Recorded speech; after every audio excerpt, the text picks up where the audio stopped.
This, by far, is not the first Assassin's Creed game I've ever played.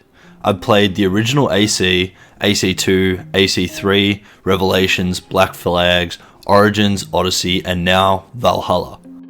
But you're probably wondering why bring this up. Well, I think it's worth mentioning that a lot of the negative feedback that people have had with this game is really just negative feedback on the franchise. And that even though Ubisoft have chosen this different path to what the franchise used to be, I think it's quite refreshing. One of the biggest issues that I've seen from other reviews is just how repetitive they say the game is. How it's going from one location, scout it out, assassinate a target, loot a chest, solve a mystery, just copy pasted over 90 hours of gameplay. And they're completely right, but that's what all Assassin's Creed games have been. The only difference between Valhalla and the original Assassin's Creed is the extra 75 hours of gameplay that you get for the same money. Look, Ubisoft, the developers of Assassin's Creed, have taken a direction with their more recent games into more role-playing focused mechanics, such as leveling, skill trees, and abilities. And if you ask me, this is honestly refreshing. It adds further depth to the game. You have to consider things like weapons, abilities, armors, how they all link together. This new path of Ubisoft is following is honestly one I'm not mad about at all. We get more gameplay, more features, more depth, more things to do, a larger world to explore, and a longer story to get invested in. I'll save you some of your trouble and say if you enjoyed Assassin's Creed Odyssey and Origins, you're probably going to enjoy this game. It's more of the same, but with updated graphics, more skills, a hometown to develop on, and of course a new setting and story.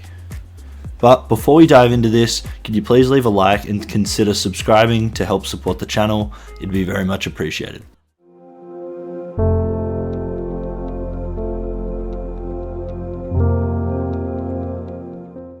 The story sees you play as Eivor, a Viking warrior who upon arriving in England aims to make it her home, both for her and her clan. Now, as dull as it might sound, England is split up into regions, and basically you travel from region to region attempting to befriend them, in order to ensure that Eivor's clan can live in peace. Each region has its own tale, its own story, that then feeds in and links to the main story that carries throughout the game. And this is honestly one of the cool things about this game, because I was able to get invested in characters and their region's stories. This is obviously different from region to region and made me care for some characters and regions more than I cared for others, which then affected the choices I made with them later into the game. And the cool part about this is that if you play the game, you'll probably have different regions and characters that you found interesting and care about more than I do. I just couldn't get enough of the story. It felt a little dragged out at certain points, but for the most part, it was really compelling and captivating. As I immersed myself into this game's beautiful world, I felt I shared in Eivor's emotions, her anger, her frustration, her joy. I felt like I was along for the ride with her. And that's something not a lot of games can do these days. I let it guide my decisions, which definitely led to some undesirable results, but also led to some very satisfying outcomes. Some of the text decisions are pretty pointless in the game, and I think a lot of people complained about it, which is understandable, but I also felt there was enough meaningful dialogue that actually impacted the story and the direction of the story to warrant them having dialogue options in the game. Overall, the story in Valhalla is fantastic and it didn't fail to capture my attention. Even if it lost it a couple of times along the way, I was always put back to the thrill of wanting to know what happened next.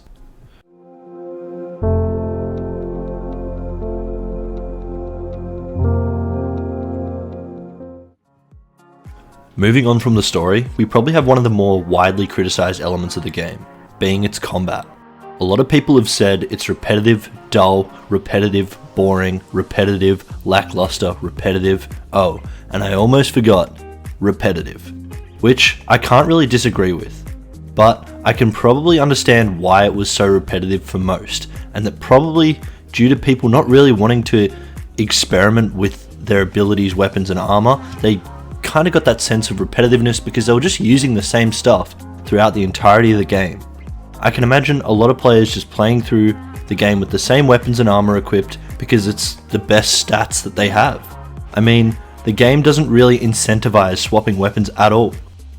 It's entirely up to the player, and if I had one recommendation for this game, it'd be to consistently change your weapons and armor and experiment with them.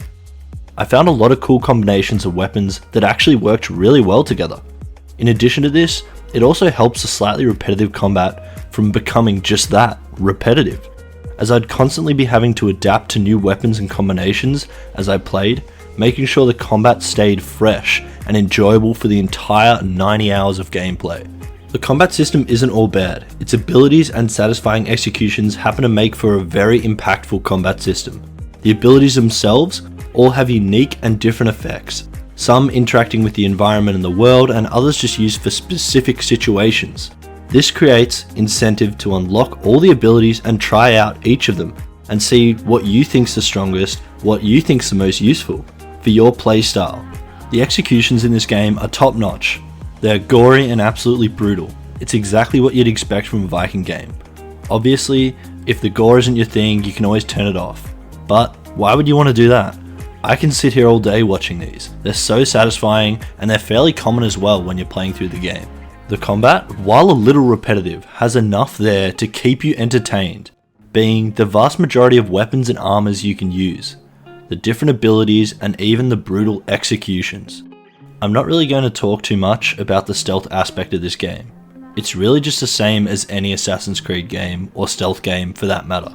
However, one thing I thought was pretty cool is that you can actually set the stealth difficulty in this game, meaning if you're someone who isn't particularly good at stealth, you can lower the difficulty and become harder to detect. And on the other hand, you can increase the detection of enemies, making it easier for you to get spotted or caught if you're someone that wants a challenge.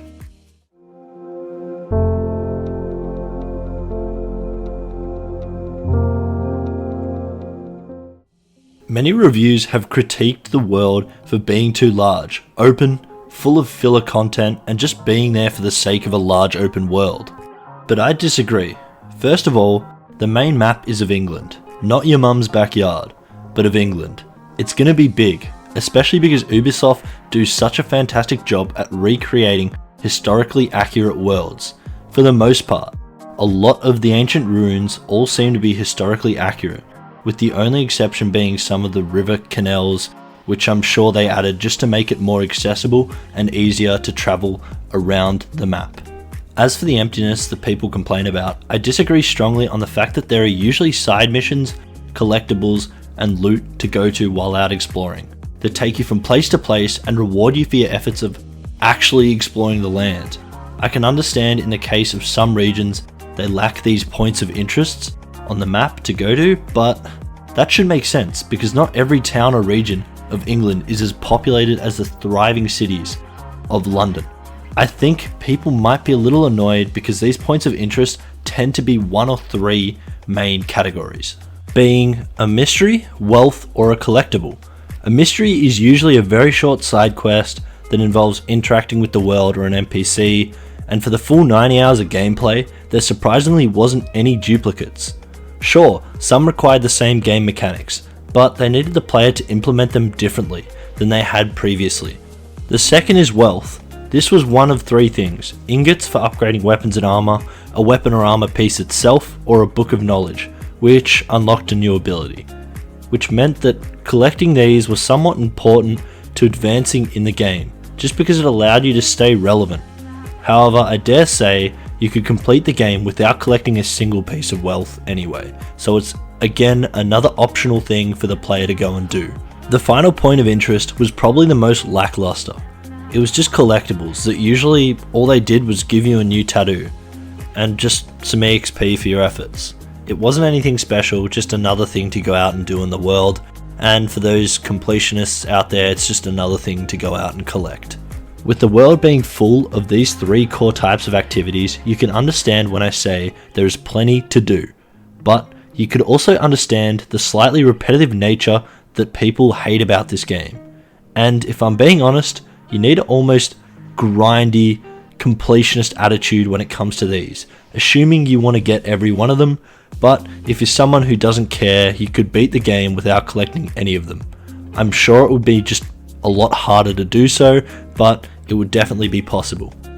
I couldn't end this review without talking about my absolute favourite feature added back into this game. That is the hometowns and home bases, whatever you want to call them. I loved it in Assassin's Creed Black Flag, and I'm so happy they added it back into the Assassin's Creed series and also improved on it. Not only can you gather resources and upgrade your town to get benefits from it, but you can also get side quests within the town, making it more interactive and actually feel like your own town as you interact with the NPCs and the townspeople. You can create connections to characters within your town, and whenever you walk past them or interact with them, they'll usually talk about an event that they heard of, which just helps to further the story's development in the game and make for a pretty cool connection between you and the home base. Overall, I think Assassin's Creed Valhalla is the best AC game they have released in recent years. I think it improves on everything the previous ones lacked, with satisfying and rewarding combat, unique and diverse equipment and skills, to a new home base feature, a wide open world full of exploration quests and activities, and of course a well written and compelling story. But on the other hand, the story does drag out at some points in the game. The combat does feel repetitive and button mashy, but I honestly think all the critiques are simply down to reviewers who had to play the game endlessly in order to get their review out on launch. I think AC Valhalla is a game best enjoyed at your own pace. You can get on and play for 30 minutes, an hour, or even 6 hours. It's just a fantastic game that I couldn't recommend more for you to play. Thanks for watching. If you could leave a like and subscribe, it'd be very much appreciated, as well as let me know your thoughts in the comments section below. The next video will hopefully be out soon on Cyberpunk. I've just been very busy with other stuff in my life at the moment, so the next video will be coming out pretty soon.